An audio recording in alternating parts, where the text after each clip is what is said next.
for this class today, we have Santa Claus sitting next to me very peacefully.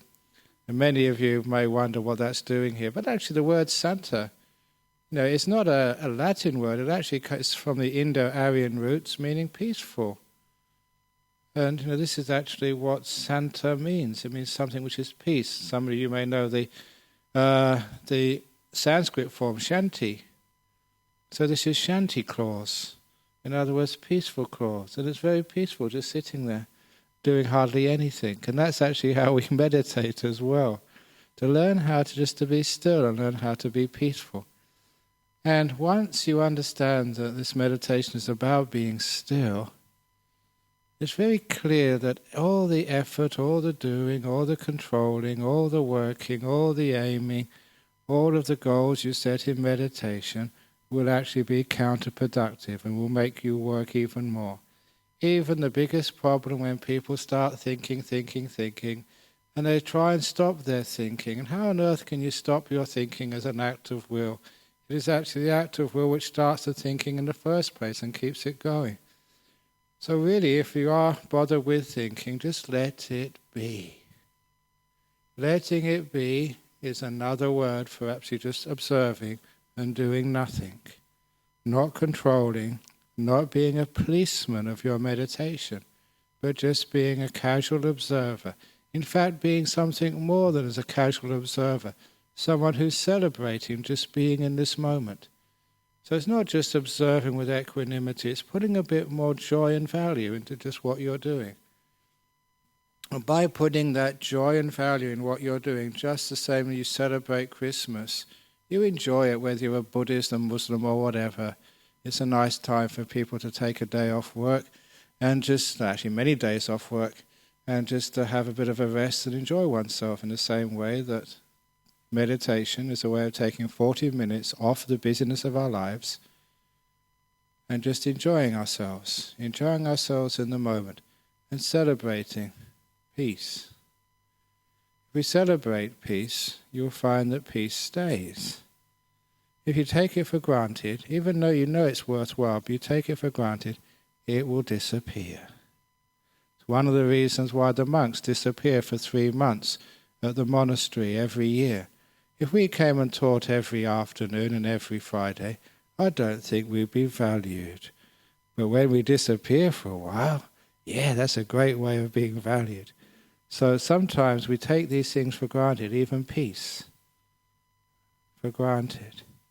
The ability to be able to sit in a quiet place with nowhere to go and nothing to do for 40 minutes is a wonderful achievement. So value this moment. Don't just observe peacefully. Observe valuing. And that's all we really need to do. We don't go around trying to chase away our thoughts. If we try and chase them away and say, stop thinking, we just actually add to the momentum of thinking.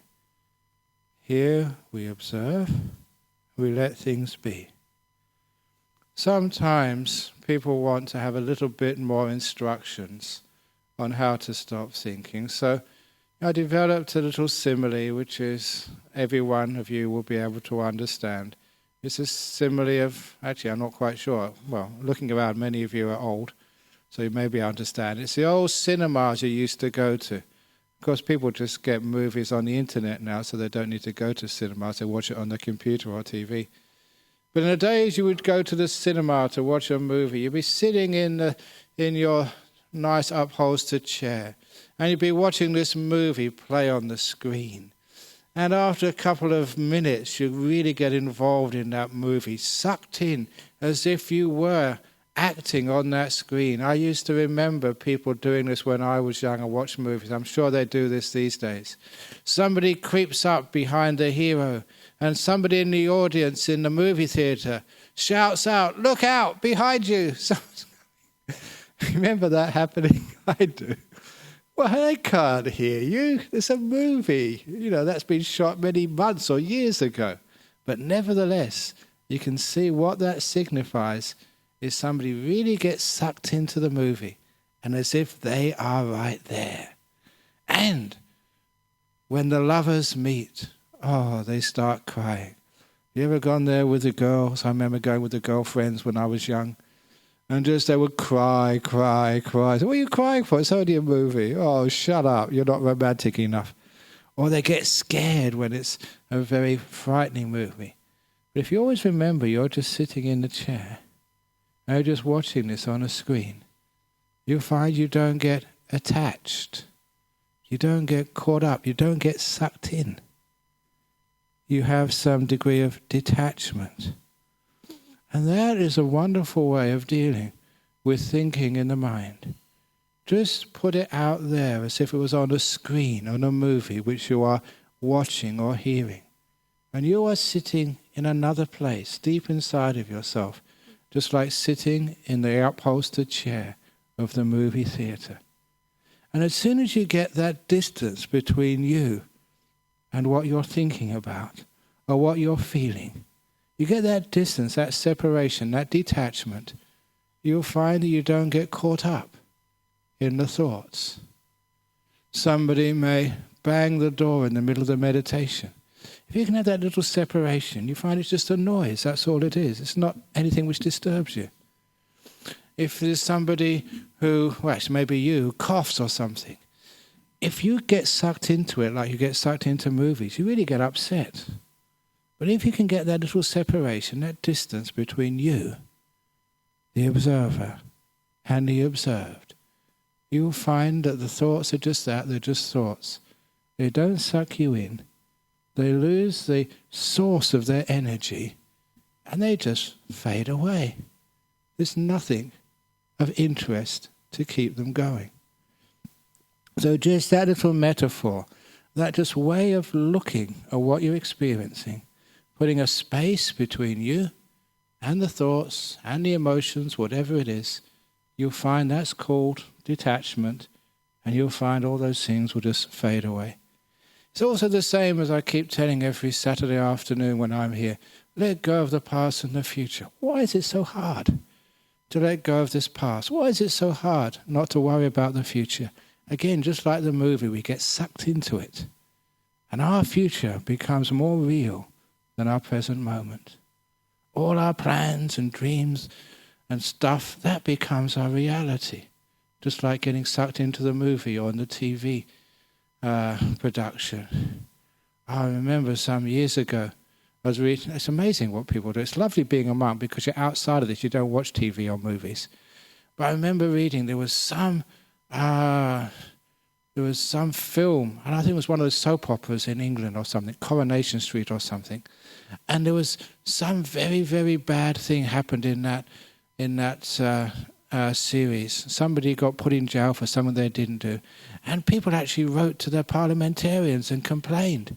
They could not tell the difference between a soap opera and reality. Their minds have got so sucked into this. And it's the same with your thoughts, all those emotions. You get sucked in and take that to be real. Stand back and keep silence as reality. The present moment, now, that's real. All this other stuff, the thoughts, the ideas, the perceptions and projections which you put onto reality, that's not real. That's just your interpretation. All the words. I often just do as an example, picking up something. I'll pick up this today. What is this I'm holding up? I know it's very hard on a Saturday afternoon to get you to say anything, so I'm going to say it for you. Some people say, it's a glass, it's got water in, it's about 6 inches high, it's no wider the top than the bottom, it's transparent, it's got reflections from the lights. Yeah. That's just names. And a lot of times that's the world we live in. Names and descriptions. Sometimes you say, what is this, a glass? And you think you know it. It's a glass. I've captured it. And you don't look any further. So this is not a glass. It's much more than that. which is why you keep looking at it, looking at it, looking at it. The longer you look, the more you see. That shows you just how in this world of thoughts and perceptions, we think it's real, but reality is much deeper, much wider, much more beautiful than just these words of names. So what we're doing, when we separate ourselves from the screen of the movie theatre, this is not just a glass, it's not just got water in it, it's much more than that. It's my meditation, visual aid, and more than that. But when we do that, we find we don't get caught up in our thoughts. We separate ourselves. Not the past, not the future. That's just more words and thoughts. We separate ourselves, and here we're sitting in this moment, in a reality space, and all this other stuff, because we see it for what it is, loses its importance and fades away. Any psychologist knows whatever you remember about the past probably didn't happen. It's just an imagination, a perception. You argue about who did what yesterday, and you're both absolutely certain you're correct. Every psychologist knows that we create the past. There's a kernel of truth in it, but we add so much that our memories cannot be trusted. And as for the future, what you think is going to happen never does happen. It's always something else. Usually something worse. No, it's actually sometimes something better. But it's never what I expect. So I know that all of that is just projection. It's fantasies. And it's also, it just gives you such a burden to worry about. So when you sit in your seat and all this past and the future is just so much stuff on the screen of the movie theatre, all these thoughts is just so much commentary coming out of the speakers. When you separate yourself, you no longer do you give it any energy. And it starts to go quieter and quieter as you come back to what's really valuable, just this present moment. Silently, just being, letting it be. It's a great word, to let it be. You're not letting being happen. You're always going somewhere. You're letting the future, letting the thoughts, letting the past be. But what really is important, just being right here, right now, where there can be some peace, some freedom, some wisdom, some truth. That we always reject. So please, be here. When I first meditate, I usually come, to the most powerful feelings in my mind, which when I close my eyes is my body. I don't know if it's the same with you. Maybe I'm getting old. There's always some ache, some heat, some cold, some pressure somewhere. And as soon as I use that feeling to focus myself in the present moment, because feelings of the body always happen now. Feelings in the body, they don't leave much residue. Feeling comes and then afterwards it's just gone. And it's a new feeling. Even if a painful feeling, they may continue, but this feeling right now is always new, it's always in the moment.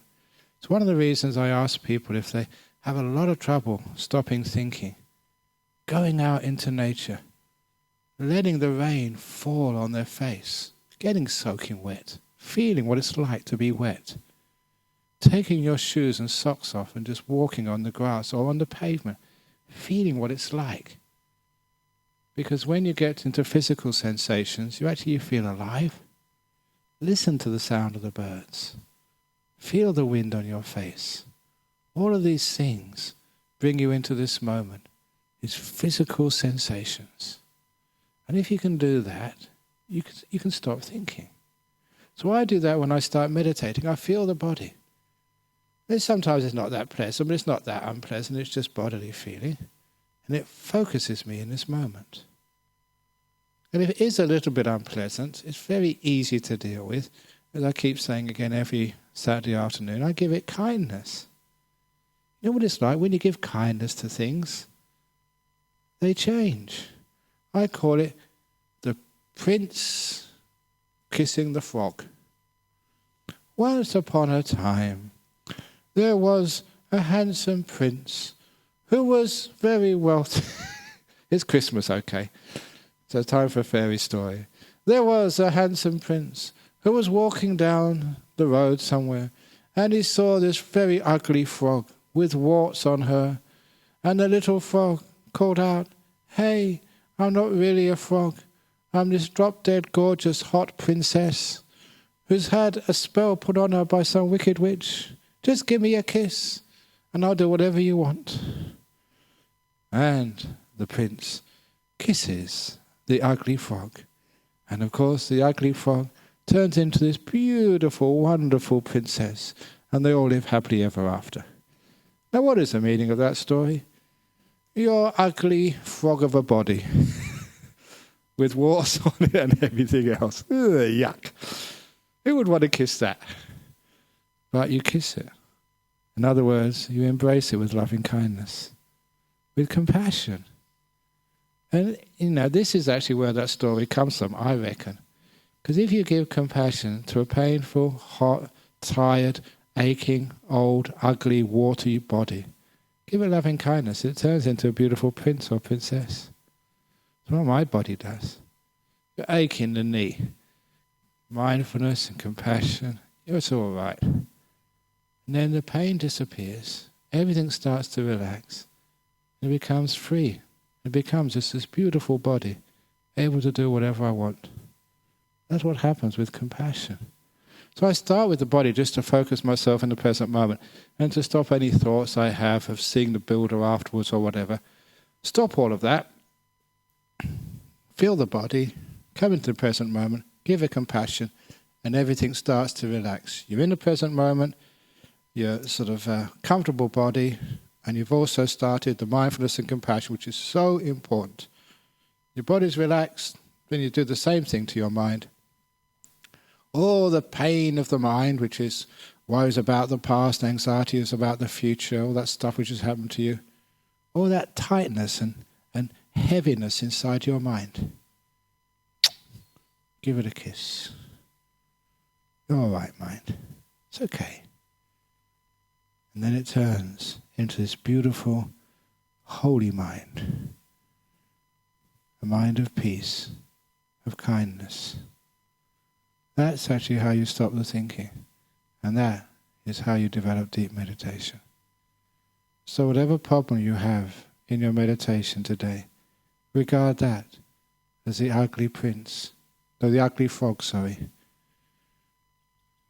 Embrace it with kindness and see if you can take away the spell and to turn the ugly, the angry, the guilt-ridden, the anxious, the rotten old mind into the most beautiful mind you would ever imagine.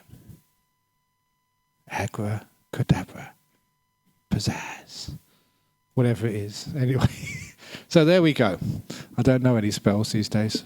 I should watch more Harry Potter movies and I'll be able to find out what the spell is.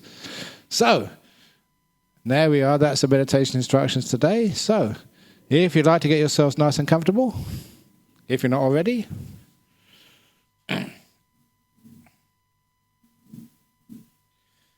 you Santa Claus nodding. His posture's not that good. Come on, straighten your back. That's much better.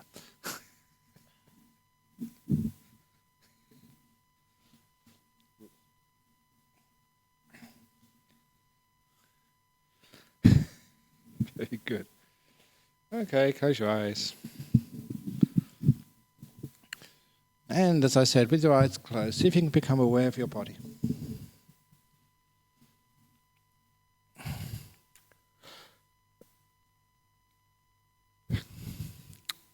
What is the most prominent feeling right now in your body?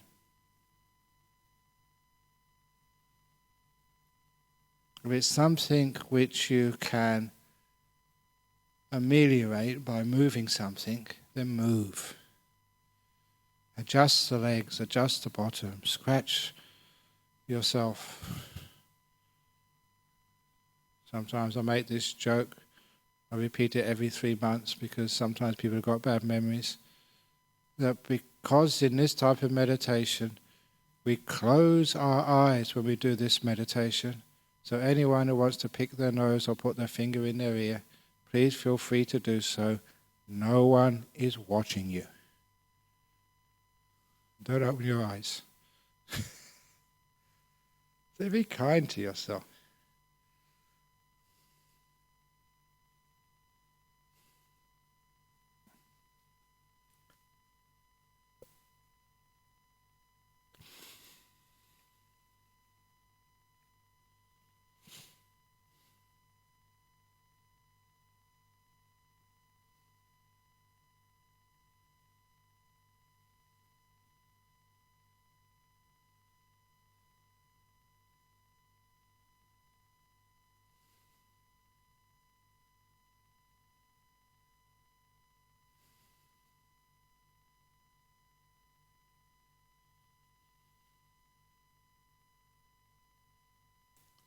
And as you're aware of your body, when one feeling starts to fade away, as you relax, other feelings will come up. See if you can relax those too. And if you've got your chronic aches and pains, headaches, gut aches, knee aches, whatever those aches are, regard them as an ugly frog.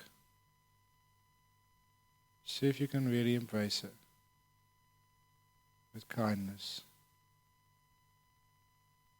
Kissing the warty frog.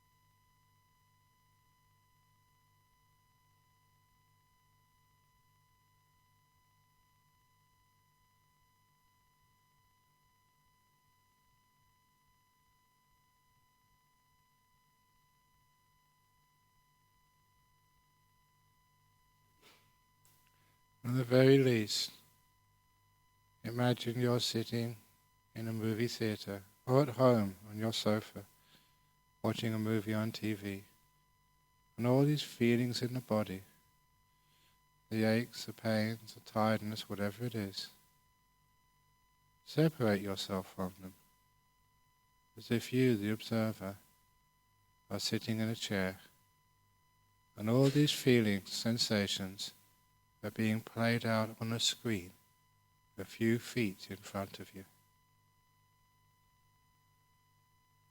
These feelings aren't you. They're just pain, they're heat, they're aches, but they're not you. You are separate. They're on the screen, like you watching a movie. The reality is where you're sitting. Don't get sucked in to the play of the movie.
Then the body's nice and relaxed. Then you relax the mental world. Same process. Any thoughts, memories of the past, plans, anxieties for the future. Put space between you, the observer, and those things. Don't make them real. Don't get sucked into them. You get sucked into the past, sucked into fantasy, sucked into the future. You'll never find peace. You're this observer, sitting peacefully, separated from all of that, but seated in the present.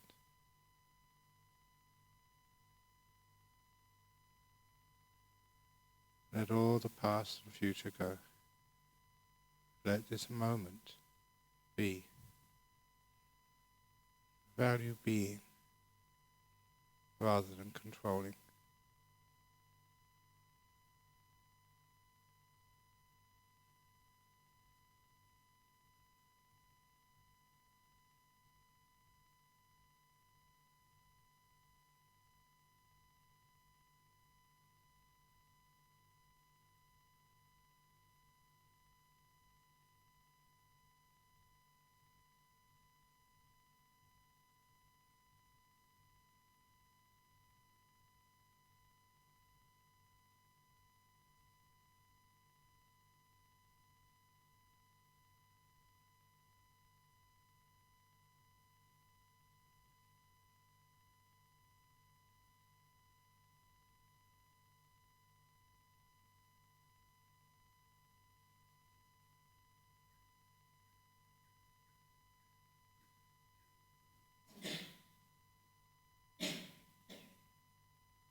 Getting close to the end of the meditation now. So how do you feel? Are you able to detach from the screen and gain some peace? Or did you get sucked in again? With practice, with training, it becomes a very effective way of letting go of the past and the future and thinking, gaining a state of peace, and allowing that stillness to develop into strong mindfulness, happiness, and the stages of stillness.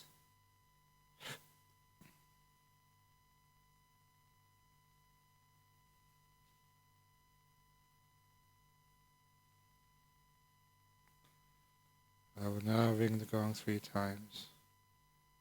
Please listen to every sound from the gong. When the last ringing vanishes, then come out from your meditation.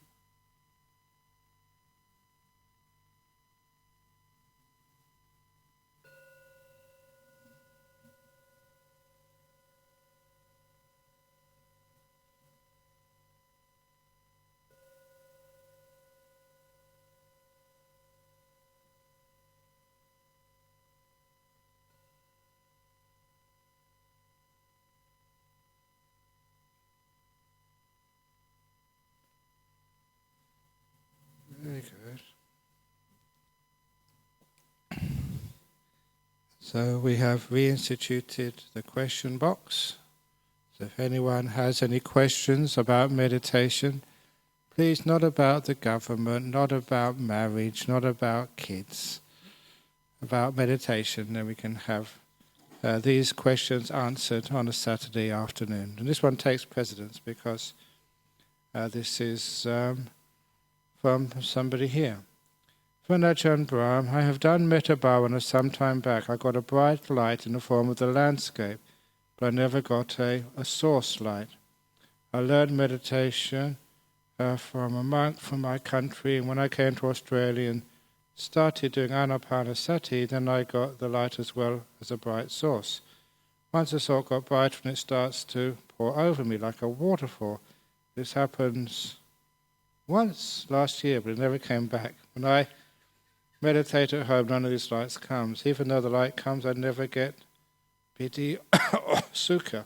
Sometimes I feel there's no drive for the meditation because of the problems I'm having. Please give me, advise me. Okay, these are nimitta questions, and I know all about these ones. The first, this is what happens when you start to become still.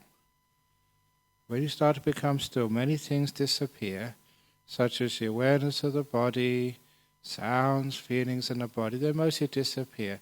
If they haven't totally vanished from your perception, they're like, thousands of miles away. So you can hear a sound, but it's just a long distance away, and it does not affect you at all. So you're very deep within, and what you're experiencing is your mind, the sixth sense. This is classic Buddhist meditation.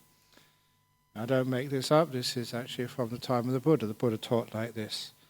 So when you first get to access to the mind, the 5 senses of seeing, hearing, smelling, tasting, touching, vanishing. When you first get to access the mind, if the mind is a little bit complicated, you'll see landscapes, what I call complicated lights, or nimittas is a word. And so, it can be landscapes. They're usually pretty, beautiful.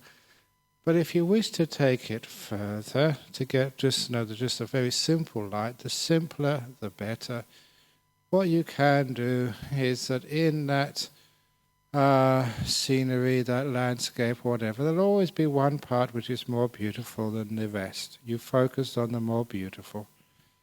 In other words, you tend to go into a beautiful part of that landscape. If there is running water, you can just see a twinkle on that running water. Or there may be a dewdrop on a leaf. Anything which sparkles is the best.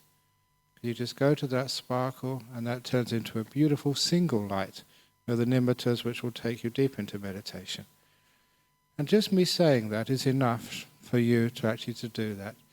It's amazing just how these instructions, which you hear and maybe you think you forget, which apply to the very deep meditations, they're the ones the mind remembers, and it comes to your aid when it's needed. And when it does come to, this was doing loving kindness meditation, you didn't take it deep enough. It doesn't matter loving kindness meditation or the breath meditation, they all work. But when you said you came to Australia doing some breath meditation, you got the light as well as a bright source there, so you got deeper. And once the source got brighter and it starts to pour over me like a waterfall, these are very good. This is what's supposed to happen. The light gets so strong you start to get absorbed into that light, and that's just the way you perceive it. I'm surprised you say you didn't get any of this joy, what we call the piti sukha, because that usually happens, especially at that brilliant stage where you're just being immersed into that light. That usually is a lot of joy, happiness. I was mentioning recently that many people interpret that as just pure love. And it's fascinating just the way that we understand or perceive these things. Pure love, ecstasy, bliss, they just all come together as a one experience. It's just the way we tend to try and embrace that with concepts, with words. But anyway, it's this beautiful feeling of just being at one with everything, lots of love, lots of happiness. It's a brilliant experience. And if the happiness hasn't come yet, which is one of the problems I find with Westerners when they get to meditation depth like this, it is as if that somehow it's been brainwashed into us that religion can't be happy and it cannot be fun. I still remember going to church in London when I was a kid, and it was stone, it was cold, the pews had no upholstery on it, was just hard wood, and the sermon would just make your skin creep. The whole thing was just, no fun or joy in it at all. The priest never told a joke, never ever. So there was no happiness and fun in it, and sometimes we get that relationship, that perception that religion can't be fun, and if we're enjoying it, we must be doing something wrong. And that is actually a deep psychological block for people when they meditate. Happiness comes up, and they don't allow it to come up. They don't encourage it. So this is one of the reasons why teaching meditation, say on retreats, I encourage people to have delight in what they're doing. Even at a very early stage in meditation, that when you are just, your body's relaxed, it feels really comfortable.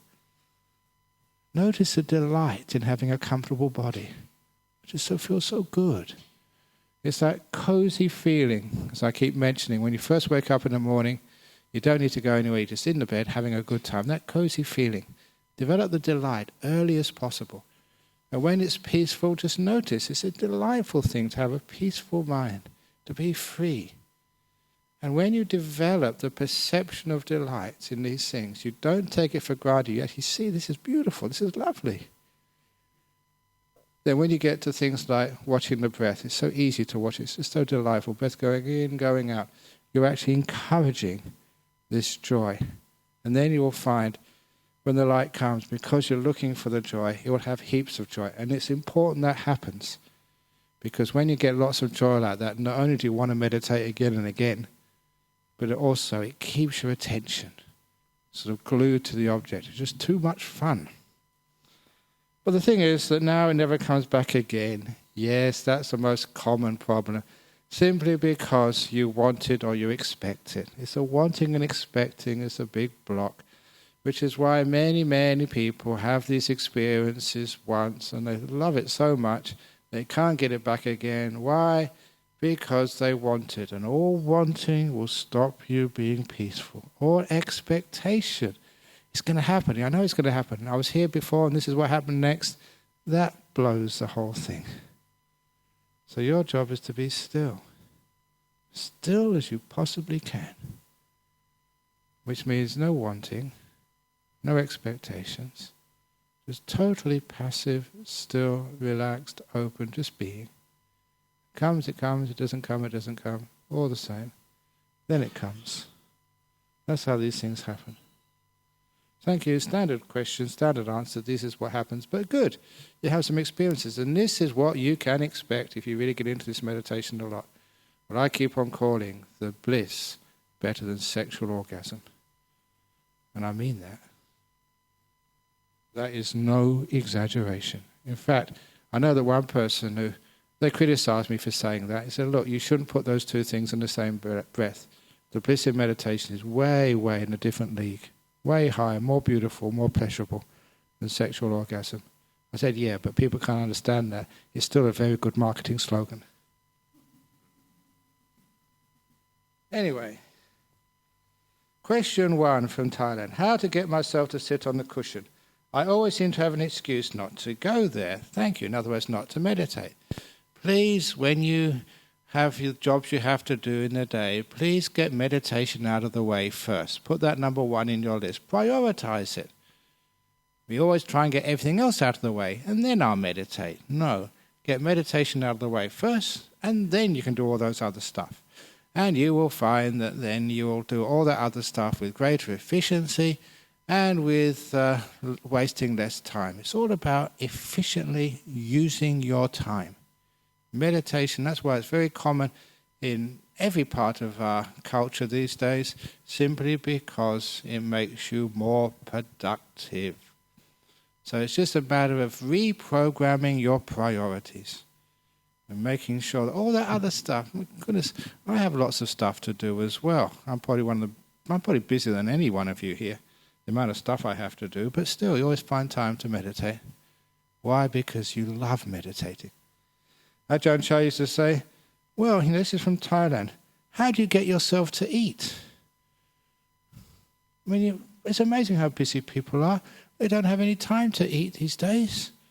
Of course you always have time to eat because you love eating, you like eating. It's important for you. So if you can have that same attitude to meditation, I love meditating. It's even more fun than eating. And it's certainly, if you don't eat, you get very sick. If you don't meditate, you get sick in the head. Question 2 from Indonesia. How to bring myself to focus on the present moment. I have a hard time doing this. Don't do it. If you try to focus on the present moment, you'd always get stressed out. Just always try to do something. The present moment is then some goal in the future you're trying to aim. Stop doing things. Stop trying. Stop having all these goals and striving and wanting. When all of that disappears, all that's left is the present moment. So this is what happens when you stop doing other things. So stop doing other things, and as I mentioned today, it's so easy to be in the present moment. Starting just with noticing the feelings, listening to the sounds. It brings you home. And then later on you can actually start to separate. All those things over, the dog barking, it's way away. All the noise, all the past and the future, it's just so way away. It's nothing to do with me. You value the present moment more than anything else. Then it's easy to stay there. So I give lots and lots and lots of talks on that. So I'm sure you can get more information from the internet there. And lastly, from the United States, I can't seem to get past the physical pain from recent surgery. Trying love and kindness, it doesn't lessen. Any other ideas? I said, I'm trying to stop the pain and not let it be. Perhaps this is part of the problem. Well done. Indeed. Don't try to get rid of the pain. Just accept the pain. Be content with the pain. Be the pain. Rather than think it's something else and you're trying to try and sort of overcome it. And many people also make the mistake, say, now I know how to get rid of the pain. Stop trying to get rid of it. It's just another method of getting rid of the pain. You're missing the point. That's why that story I had, which I wrote about in one of the first books about toothache in Thailand, really driving me crazy. I tried everything I possibly could to get rid of it. It's really bad. Couldn't sleep. No way you could sleep. Couldn't even sit still for not 5 minutes, for 5 seconds. It was just driving you crazy. The whole mouth. This was jungles in Thailand. No telephone for 20 miles. No sort of dentist for about 60 miles. I don't know. It's just a long way away from anywhere. No sort of medicine in this jungle. And there you go, just dying from toothache. People say it's only toothache, but that was really sort of painful. And I was just reminded just when one of our ex-vice presidents, he died, and that was Ben Kiat Chan. He died last year, early this year. And when I went to his funeral service and we did a little, put his ashes up in the monastery, his son reminded me that he was a dentist over at North Perth, his first year there. And I was, that's where you can go for free dental care when we were staying over there. So he gave me a root canal, without anaesthetic. He said, these monks are really tough. That sort of you can drill through their roots so they just don't move when stuff like that. And so I am pretty tough when it comes to enduring pain, but that toothache was just more than I could endure. And in the end, I just remembered all those teachings which I was given. Let it be. Stop fighting. Let go of all this trying to get rid of it. And so I let it be. I mean, you really do it. Not sort of 99%, 100%. It's an amazing experience. I always remember that. The pain vanished. Poof. Like sort of Harry Potter again with his wand or something. Poof, and it all goes. Immediately. And replaced with just bliss and peace. It's amazing just how easy it was. If you know where that button is. So I've been telling that story for many years. So people try that. They've got pain. Let it be, let it be. It doesn't work. Of course it doesn't work because you're not letting it be. You're trying to get rid of the pain. You've got to really allow it to be 100%. Pain, you can be here for the rest of my life. You'd even get worse if you want to. I will let you be. And then there's a good chance it will disappear. But if you any residue, tiny bit of wanting to get rid of it, it won't go. So don't try and stop the pain. Let it be. If you want to have any encouragement, it will pass. This too will pass. Pain of surgery, it gets better every day. So you don't have to endure for that much longer. And as Ajahn used to tell me, that one time I was really sick in hospital, he said, don't worry about the pain. You'll either get better or you'll die, but the pain won't stay the same. I really loved that. It was really gross, but it's so true. So, Ellen in America, don't worry, don't try and get past it. Just go right into its center. Just be with it. Let go of the struggle. It's the struggle causes the main part of the pain. So those are the questions there from all the ways over Thailand, Indonesia, and the United States. So this is actually broadcast live all over the world. So this is why we get questions from all over the place. And actually I just was over in the United States recently, and people actually, they listen to this. I think even in Sri Lanka, they've got an Ajahn Brahm Society, which they log into this and they just listen to it, have a group over there which sit together and listen to this live. What is really nice about Perth is that, we're in this sort of a very good time zone. Got so many countries at the same time zone as us, or within 1 or 2 hours. So it's great being able to have this class here, and it's shared to many countries throughout the world. Da, da, da. So it's okay, they're not watching you, so you don't have to wear your best clothes or worry about if you fell asleep and lay down during the meditation. The camera wouldn't have been on you. You're safe. Any questions? Yeah.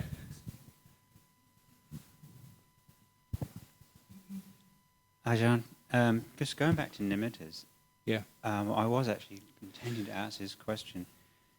Every so often, not that often, but every so often I'll get a really, really, really bright small light. Good. And you say absorb into it, but I'm not sure what happens. I'll think about it, and if I try and say let it come to me, it very quickly gets big and less bright, and it washes over me. And if I try and go into it, it gets brighter and smaller and disappears. So the absorbing is something in the middle, obviously. Yes, I really can't kind of catch that stop, steadiness. Stop trying to catch it. Just be still. Nothing more. Your job is not to do anything, not to disturb the process. Leave it alone. Very difficult. Yeah, again, this is difficult, but this is the test. You've gone so far. It's only a little bit further. You've been still a lot. You've let go so much that nimittas come up. This is that final test. Totally be still. In the moment, It's good enough. Content. Happy to be with a nimitta. Many people here will give their right arm to have a nimitta like that. They still have all these years they've been coming here. All these people say about these lights. I haven't seen anything yet. So just be happy that you're where you are. And then just be still. And when it's ready, it will happen. You can't make it happen. You've got to be so patient, so still. When you're ready, totally still. Then it comes. And you realize so many years you'd made the same mistake. You realize you're still doing things. Remember the simile which I've given many times, to keep the cask of water perfectly still. You can't hold it still. You've got to put it down and let it go. So this is what you're doing. You've put it down. You've let it go. It's almost still. Come on, be more still. You've been touching it, moving it, so it doesn't actually reach its stillness. Keep your hand away. Don't do anything. And then it becomes perfectly still, all by itself. You've been touching it. It's moved again.